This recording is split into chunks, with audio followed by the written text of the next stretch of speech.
Баршаңызға сәлем достар. Бүгін біз сіздермен өте дәмді болып шығатын нағыз қазақы наурыз көжені дайындаймыз. Ал ендеше бастайық. Ең алдымен сүрленген етімізді қазанға салып, су құйып қайнататын боламыз. Етіміз қайнағаннан кейін бетіне шыққан көбігін тазалап аламыз және қайнаған уақытынан бастап 1,5-2 сағат қайнататын боламыз.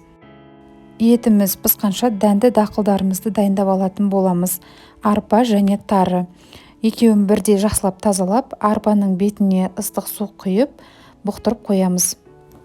Және де ұн, жұмыртқа, тұзды су қосып, кішкене қамыр илейтін боламыз.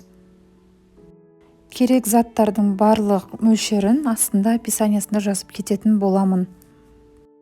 Қазақ халқында 7 саны киелі болғандықтан наурыз көжеге де 7 түрлі зат қосып жасаймыз. Илеген қамырымыздың бетін жауып тындырып қоятын боламыз және 5-10 минуттан кейін тағы да бір басып қоямыз. Қамырымыз тынып, дайын болғаннан кейін оқтаудың көмегімен жұқалап жаямыз.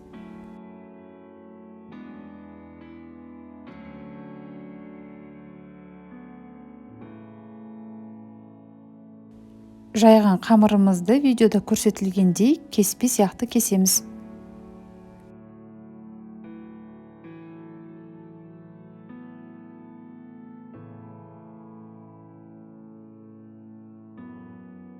Пысқан етімізді суытып, сорпаны сүзіп аламыз және қайнап жатқан сорпаға арпаны саламыз. Дәміне қарай тұз салып, арпаны жарты сағат пісірамыз.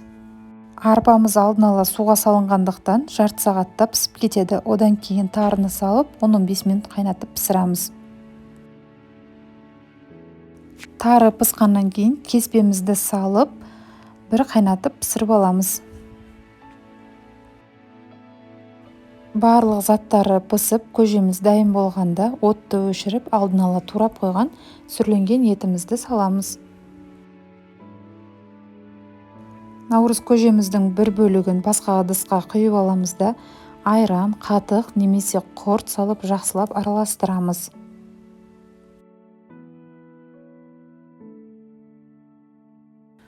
Осымен наурыз көжеміз дайын, ас болсын. Баршаңызды алда келе жатқан наурыз мейрамымен құттықтаймын.